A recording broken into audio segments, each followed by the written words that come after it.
Hello, and welcome to Achieving Resilience, the 25th episode in our Crossing Thin Ice podcast series, brought to you by Actuarial Risk Management. My name is Max Rudolph, and as always, I'm joined by Dave Ingram. Some practices make sense no matter what kind of project you're engaged in. Today, Dave will walk us through some building blocks of an ERM system that help an insurer survive when times are tough, sharing some of his broad experience.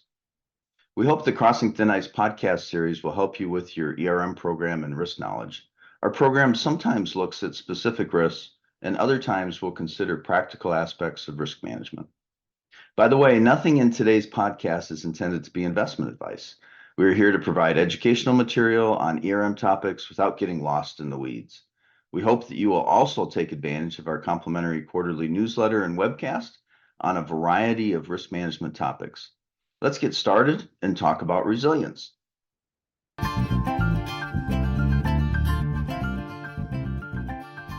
I often describe ERM as a set of N+1 control cycles.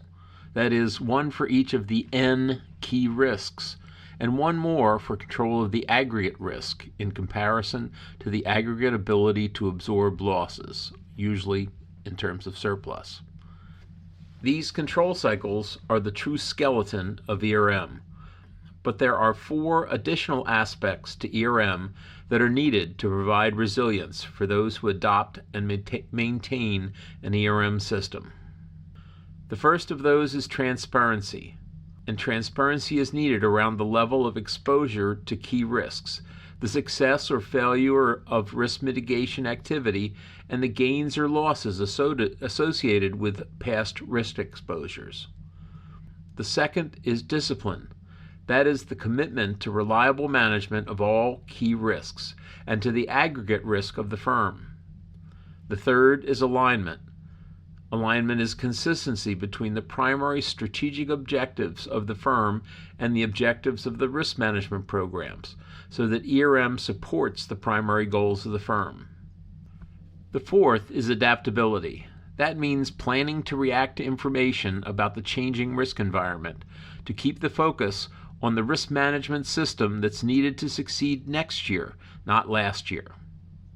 The ERM process draws its power from transparency and discipline, and its direction from alignment, and can only maintain its effectiveness over the long term with adaptability.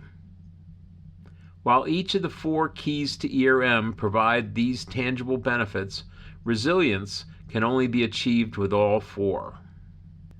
But this seems so self-evident when you look at it on paper. These four practices were chosen by me because of my experiences with insurers who never thought to adopt one or more of them, though. Without transparency, risk management ends up being, in effect, a private choice of the managers and supervisors whose areas touch on the risk as it enters and potentially impacts the insurer. No one will know exactly what risk management that they are doing. This has a major impact on the next two practices. Without discipline, risk management cannot be counted on to be there consistently, protecting the insurer when it is needed. In 2008, I heard that a major writer of variable annuities with embedded guarantees decided that hedging those guarantees were suddenly just too expensive that year, so they didn't bother to buy the hedges. That extreme example of a lack of discipline ended up causing them to lose a significant fraction of their capital when the stock market crashed. In that case, the decision not to hedge was made by a senior officer, but in other cases, lack of discipline is found at the other end of the insurer's hierarchy. How often is it noticed when a claim is filed that facultative reinsurance was not purchased for a new policy that was much larger than the insurer's stated retention? In either case, transparency would have made a big difference about how easy it would have been to just skip the risk mitigation. Discipline also includes the practice of consistently examining the root cause of both losses and wins. Without alignment, the risk management system will be like a suit of clothing that is the wrong size, perhaps too tight in some places and baggy in others. One way of thinking of alignment is the degree to which the actual risk profile matches up with the planned risk profile in terms of the mix of different types of risks. A risk management program that is out of alignment could result in concentrations in different risks than the intended strategy of the insurer. For example, too much homeowner risk and not enough auto risk, when the strategic vision of the insurer is to concentrate on auto risk. Another type of alignment might be in terms of the degree to which the insurer takes on risks with highly volatile earnings risks versus risks with high amounts of solvency or capital risk. In both types of alignment, the insurer's strategy is likely to be based on a combination of the expertise of the insurer in selecting and managing different types of risks and the shifting environment that could cause some risks or aspects of those risks to shift higher or lower over time. Again, transparency can be a powerful tool to identify situations where the risk management system is not aligned with the strategy. And finally, without adaptability, the risk management system may be a highly touted, well-executed way of managing the most significant risks under a particular strategy. But as time passes, the nature of risks, the impact of competition on the availability of the best risks at a good price, and the expectation of stakeholders for the short-term earnings may change. If risk management doesn't adapt to these changes, it will be marginalized. On the other hand, in some environments, the risk manager who tries to go along to get along will end up abandoning their fundamental role entirely. Again, looking to the financial crisis for examples, the financial institutions that had the worst experiences adapted too much, abandoning many of their fundamental risk management practices. The institutions that had the least bad results were the ones where risk management was able to bend but not break, not completely avoiding the ultimately toxic mortgage securities, but limiting their exposures so that the ultimate losses were large but within or at least close to their tolerances. That bending without breaking is resilience. Management at resilient financial institutions were able to see what was happening through transparency. They were able to count on risk management to consistently implement their program even as all hell was breaking loose around them, which is discipline, following the firm's strategy through alignment, and changing as management became aware that it needed to change, which is adaptability. That is how to achieve resilience.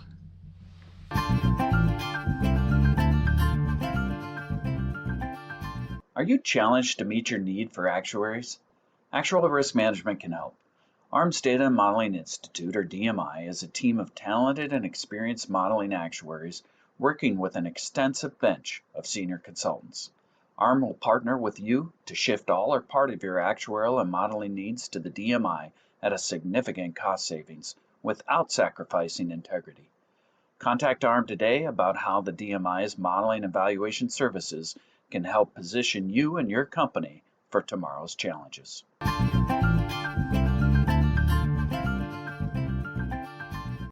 Dave, can you say more about why alignment with strategy is important when you're trying to achieve resilience? Well, I think alignment with strategy is important in general for risk management. And I guess I use the analogy of thinking as strategy as a stream that's flowing fairly rapidly if it's working well. And the risk management program you could think of as a canoe that's out in that stream. And if you've ever been in a canoe in a fast-moving stream, you know that it's real easy to go downhill, to be aligned with the stream, with the strategy, and to go that way. You can also fairly easily go diagonally to either bank, so you don't have to go exactly where the strategy is going. You can do that pretty effectively, but it's very difficult to go upstream, to go against the strategy. So if you want to get anything done with your ERM program, you probably need to be aligned with your strategy.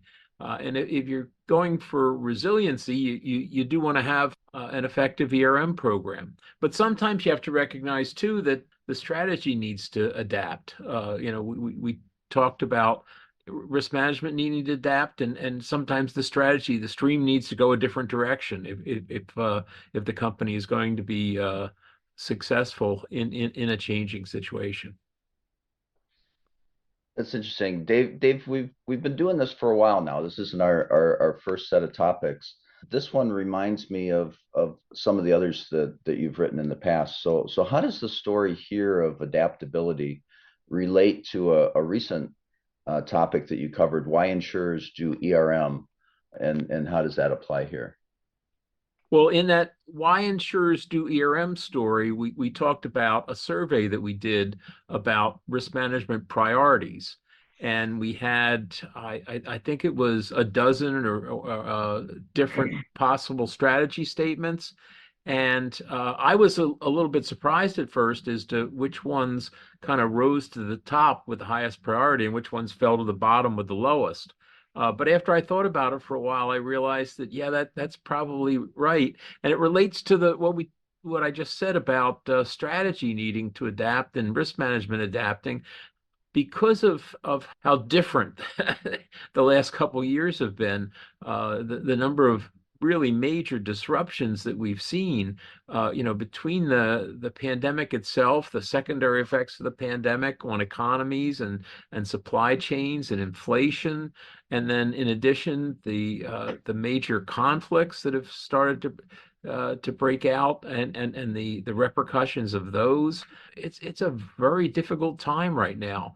And so the priorities have shifted away from the more complex risk management strategies, those that require you to have a pretty high level of confidence in your model's ability to give you good direction. And so instead, we're focused, and what we found in that survey, the folks are focused on the very basics of risk management.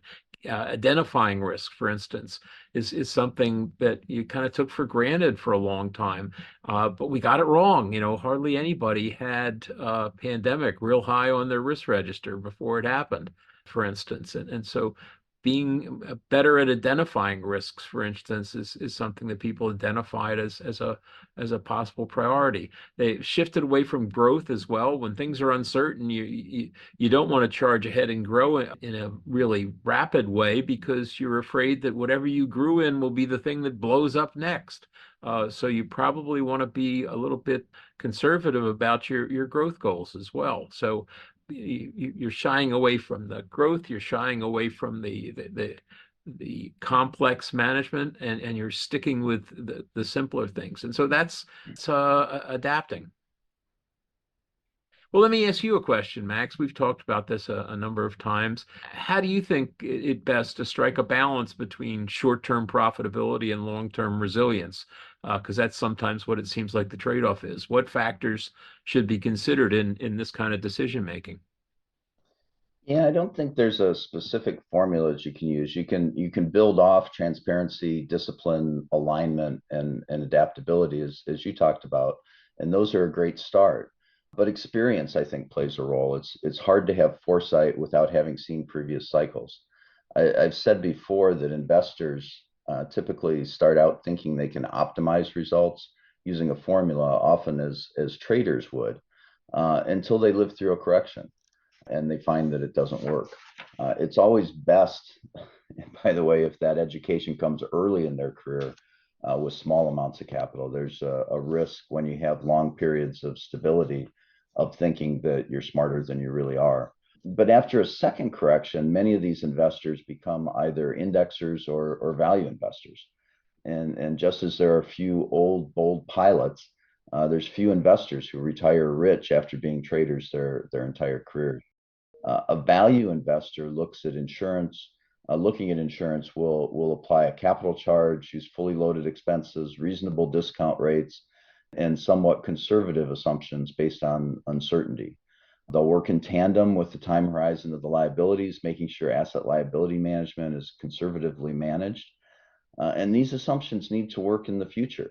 So they can't be based entirely on historical data that's not predictive in future environments. And that's a phenomenon I call an unknown known. It's also helpful to have a contrarian listen to during the process, someone like Charlie Munger at Berkshire Hathaway, who thought like an owner whose capital was at risk. Unfortunately, there's few of those types of people around, and even fewer management teams that are willing to listen to them. Dave, do you have any examples of company practices that have built up resilience in the past? Yeah, I can talk about one example, at least that comes to mind right away. A company that was very resilient in the financial crisis. They deliberately chose to pivot away from one of their most successful and profitable product lines. They de-emphasized their variable annuity product a year or so before the financial crisis hit, when they suspected that the stock market and the VA market were getting frothy. They dropped from being a top 10 seller of variable annuities to a much lower position in the sales ranking. And when the market crashed, they were much less exposed than they could have been. They were still exposed, but just not as much.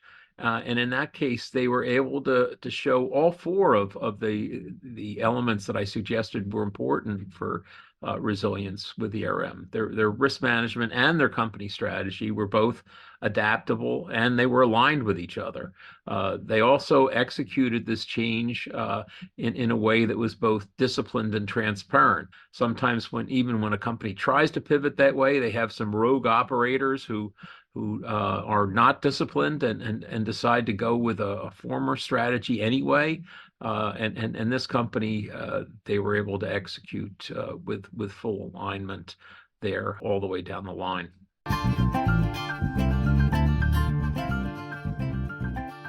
Resilience is so important that it's useful to keep in mind the basics: transparency, discipline, alignment, and adaptability. Many insolvency case studies show that practitioners forgot about one or more of them. Remember to avoid skipping over something that seems obvious. It will pay off in the end. We hope that you've enjoyed this episode of Crossing Thin Ice, presented by Actuarial Risk Management. If you found it valuable, please like, subscribe, and share with your colleagues.